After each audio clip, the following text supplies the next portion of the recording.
Good afternoon. My name is Richard Rodriguez, and this year I celebrate my 4 years as an ADA coordinator for Civil Lawrence. And I'm going to keep using the word pride, because that's the word people kept asking me. So I would like to use the word I'm proud to be the ADA coordinator, and I'm proud that the mayor appointed me as the ADA coordinator. Thank you for that. Now today we celebrate Disability Pride Month. That's another question people kept asking. What does that mean?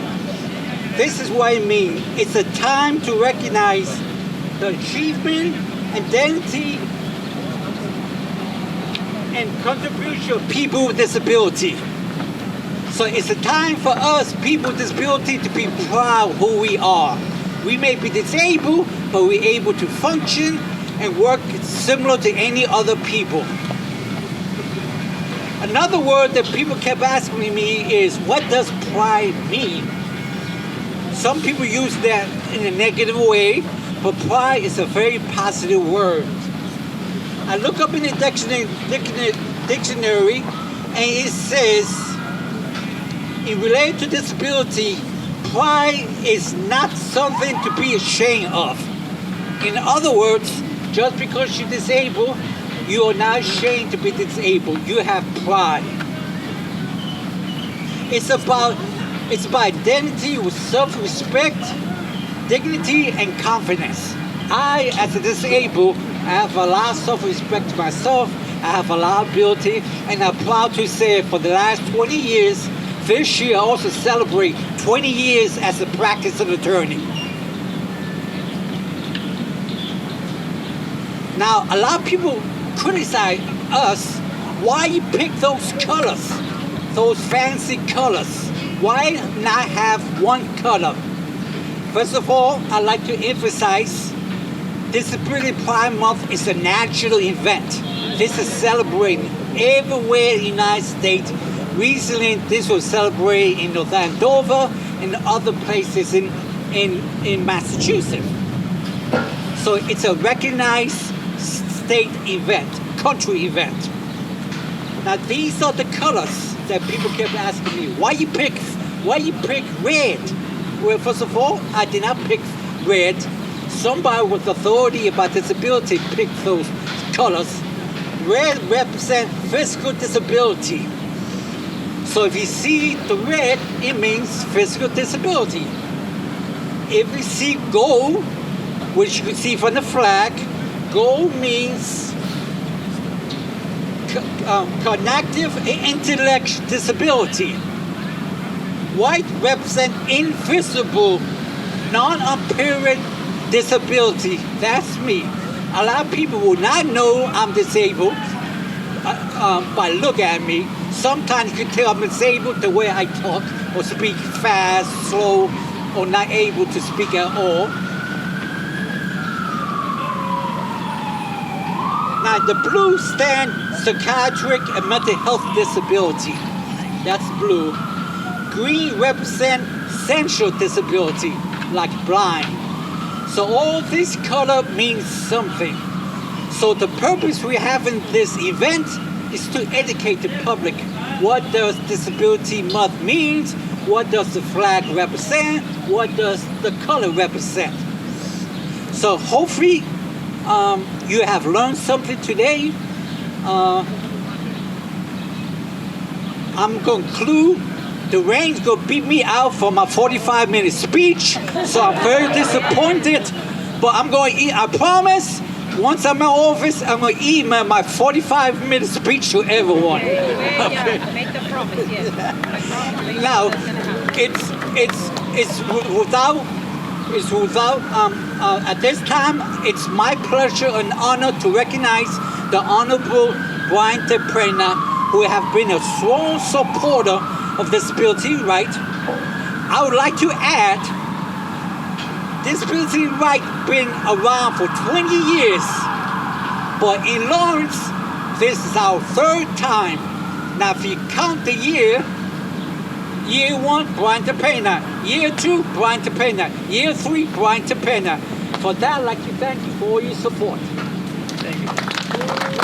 Thank you, everyone, for being here. I have my speech for 45 minutes for the next event, but today, it's impossible.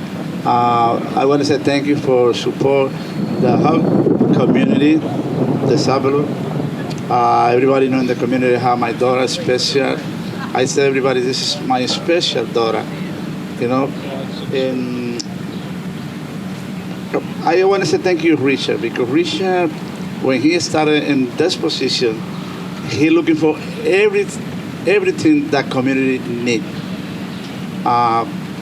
Ramp, automatic door, the city hall, sign in every floor, and you make a great job. Thank you so much, and God bless the whole community. Thank you, Mr. Mayor. Our next speaker I'd like to recognize is a person who have worked for many years, who's always there when needing for advice by ADA law on any issue about disability. His name's Matt, and he's the second director of the Northeast Independent Living Program, who, by the way, who had done our self-evaluation and was very positive.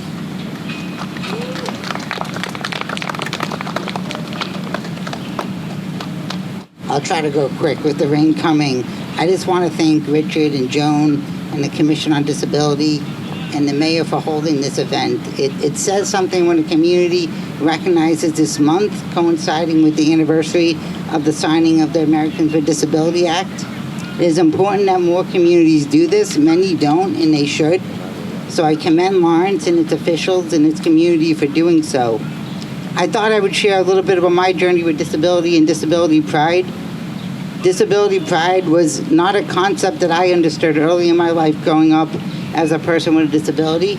When I was younger, I thought of disability mainly in terms of what it prevented me from doing rather than what I could achieve with it.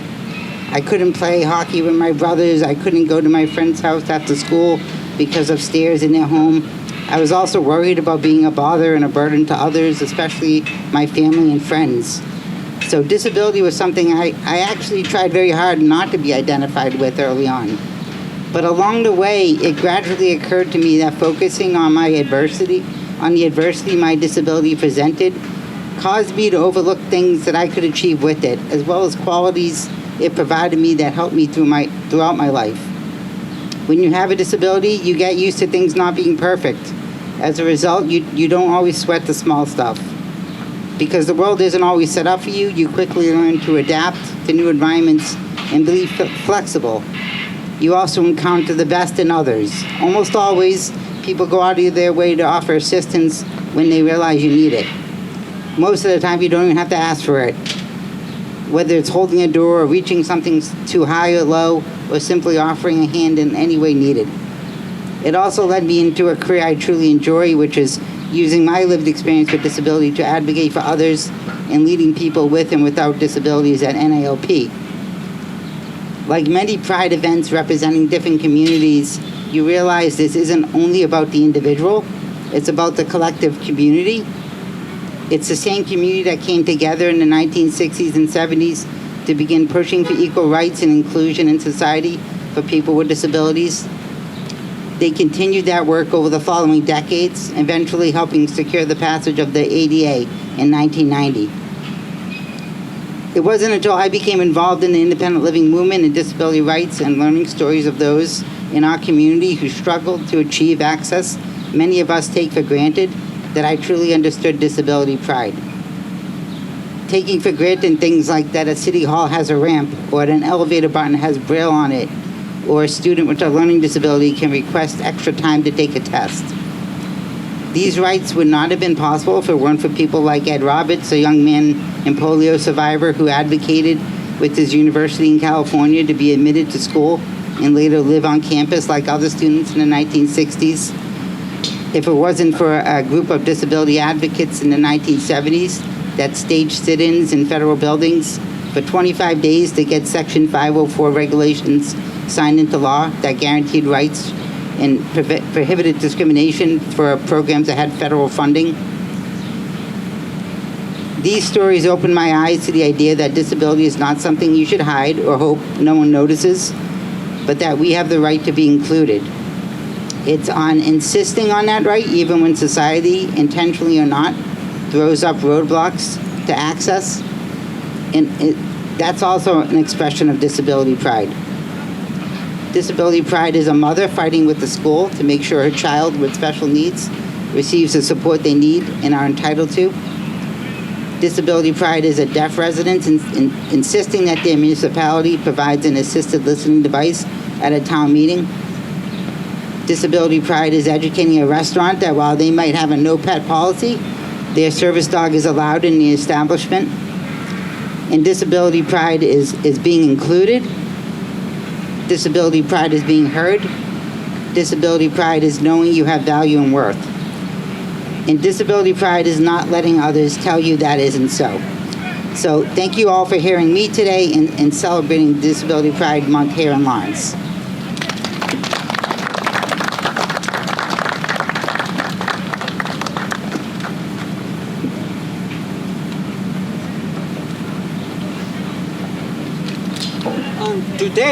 Today I also like to celebrate something. This will be our 4th year of having an active Commission on Disability. I'd like to thank the people who volunteered their time and contribute to make Lawrence a better place for people with disability. And I also like to thank the mayor once again for allowing me to reactivate the commission. Today I attend a statewide ADA coordinator.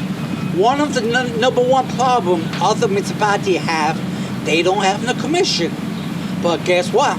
I'm going to use the word proud. I'm proud to say Lawrence has an active commission. So without further ado, I'd like to introduce our next speaker, which is the chairperson of the Commission on Disability.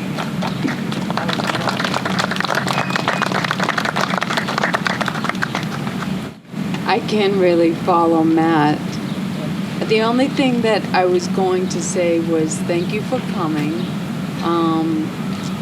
It says a lot that you are here. Your presence says that you value inclusion, accessibility, and dignity for every person. This year marks 25 years since I've become a wheelchair user. Over those years, I've faced obstacles, but I've witnessed tremendous progress. I've learned that disability is not something to be hidden or pitied. It is part of who we are, and it deserves to be recognized with pride. Disability Pride Month reminds us that every person has value, every voice deserves to be heard, and every barrier that we remove brings us closer to a truly inclusive community.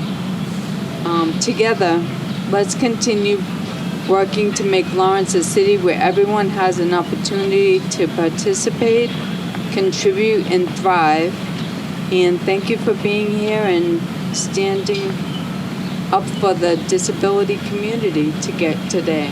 Let's raise our flag.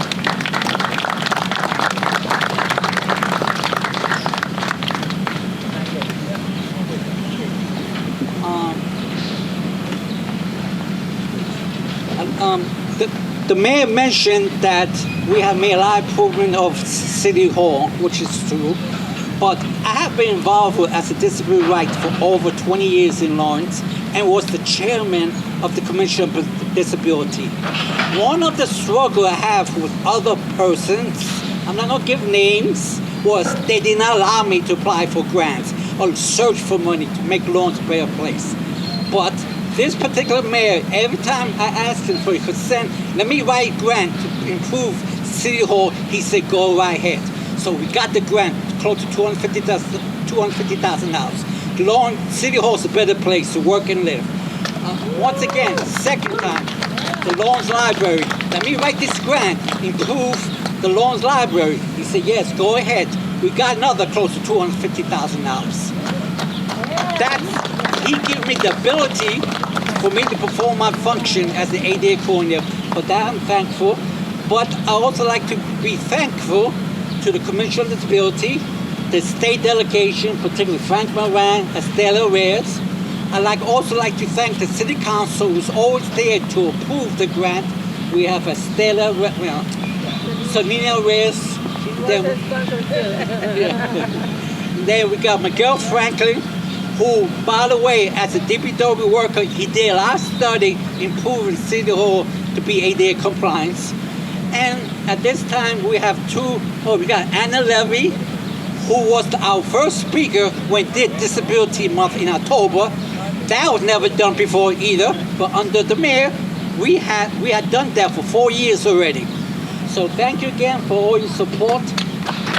And I also like to recognize the school committee member and the fire chief. Now, we do very quickly, we have a special guest from the State Audit Office.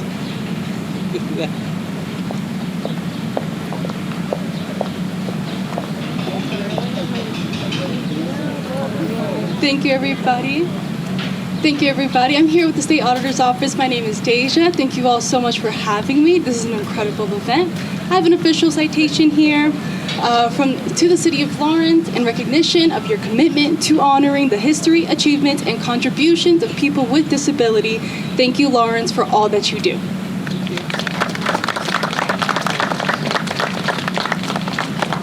Thank you for that. And another surprise?